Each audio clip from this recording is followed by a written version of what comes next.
শেষ পর্যন্ত তুমি আমার ঘরে চুরি করলা? আমার এক বন্ধু ইতালিতে থাকে, হে আমারে কইছে খুব তাড়াতাড়ি আমার জন্য ভিসা পাঠাইবো। মনে করেন ভিসা দিয়ে যাইতে পারলে বেতন 3 লাখ। 3 লাখ? আম্মা সবই আপনাদের দোয়া। আব্বা তুমি কবে যাইবা? মাস তিনেক তো লাগবেই সবকিছু প্রসেসিং হইতে। 3 মাস? আরে এটা কি ছোট করে দেশ নাকি? ইউরোপ অনেক বড় কান্ট্রি, অনেক উন্নত। এই দেশে যাইতে গেলে ভিসা প্রসেসিং এর একটু সময় লাগে। আব্বা আল্লাহ মুখ তুলে তাকাইছে, এখন দেখবেন আমাদের সুখের দিন আবার ফিরে আইছে। আরে আমি তো জানতাম আমার জামাই এত সহজে নিঃস্ব হইব না। আমার জামাই বইলা কথা, তার একটা দাম আছে না। যতদিন তুমি ইটালি না যাও ততদিন কিন্তু তুমি আমার বাড়িতে থাকবা, আমার বাড়িতে খাইবা। আমি যেহেতু এখন বেকার, আমি চাইতেছি আরেকবার বিদেশে যাই, কিছু টাকা পয়সা যদি দিতে। না আমি কাউরে হেল্প করতে পারবো না। তুমি জামাই শ্বশুর বাড়িতে আসছো তাই বলে যে তোমারে এখনই পোলাও মাংস রান্না করে খাইতে হইব সেইটা তো আর কোনো জায়গায় লেখা নাই। তোমার যা যা খাইতে পছন্দ তুমি খালি মুখ দিয়ে আমারে বলবা, আমি আয়না দিব। ইলিশ মাছ আছে ঘরে?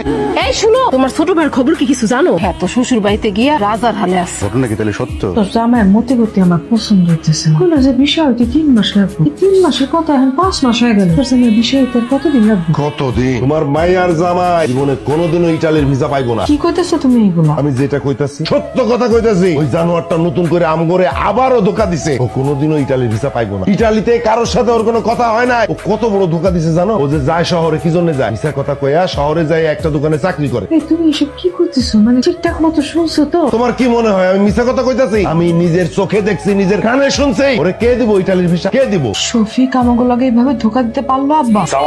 শফিক তুমি আমার ঘরে ধোকা দিছো? কিসের ধোকা? তোমার ইতালি যাওয়ার খবর কি? ও যাবো তো, যাবো। একদম দাঁত সব করে ফেলাই দেবো। জানোয়ার কোনখানকার মিথ্যাবাদী। ইটালি যাবি না? ইটালি কে আছে তোর? তোর তো ইটালি কেউ নাই, তোর কোনো বন্ধু নাই, কারোর সাথে তোর কোনো কথা হয় নাই। তুই শহরে কেন যাস? আমি খবর পাইছি না। ও ভাষা শিখতে যায় না, আমগরে কয় যে ইটালির ভাষা শিখতে যায়। এইটা কইয়া সে সদরের একটা দোকানে কামলা দে। এই কামলা দেশ না তুই? এই তুমি টাকা টাকা সন্তান নিলে কেন? সন্তান মানে? তোমার সন্তান হইবে মানে আমি বাবা হবো? না, আমার মাইয়া তোর বাচ্চার মা হইব। তুই তো জোট একটা প্রতারক। আমার মাইয়ার এই সন্তান আমি রাখতে দিব না।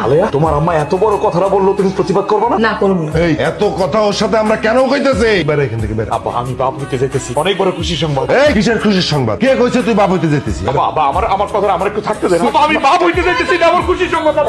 হাসিল কোনখানকার? পানিটা খাওয়ালো। আমি জানি সবার মনটাই খারাপ হয়ে গেছে, কিন্তু আমি কি করবো কও? ভাগ্যের উপরে তো কারো কোনো হাত নাই আছে। সবার চিন্তা তো আর আমি করতেছি, কে কোন ব্যবহারটা করলো সেটা আমার দেখার বিষয় না। আমি চিন্তা করতেছি আমার কথা। মাগো তোমার লগে দুইটা কথা আছে। কি কইবেন কোন? আমার অনেক কাম কাজ আছে। মাগো আমগো শফিক নাকি বাবা হইতে যেতেছে, কিন্তু আবার কি? শফিকের শ্বশুর নাকি আলিয়ার আরেক জায়গায় বিয়া দিব, আর তারা নাকি শফিকের সন্তানরা আলিয়ার গর্ভে রাখতে দিব না। কি কোন আম্মা? মাগো তুমিও তো একজন নারী। আজকে তোমাকে লোভের লেগে আমার শফিকের জীবনটা একেবারে শেষ হয়ে গেল। তুমি কিছু করতে পারো কিনা একটু দেখো। তোমার আমি মরার আগে একটুখানি দেখে যেতে চাই যে আমার শফিকটা একটু ভালো আছে, আর আপন বলতে দুনিয়াতে কেউ আছে। মাগো তুমি একটু দেখো না, তুমি কিছু করতে পারো কিনা ওই অবাগাটার লেগে। তুমি বয়সে ছোট হইলো তো শফিকের বড় ভাবি তো মায়ের সমান হয়, তাই না?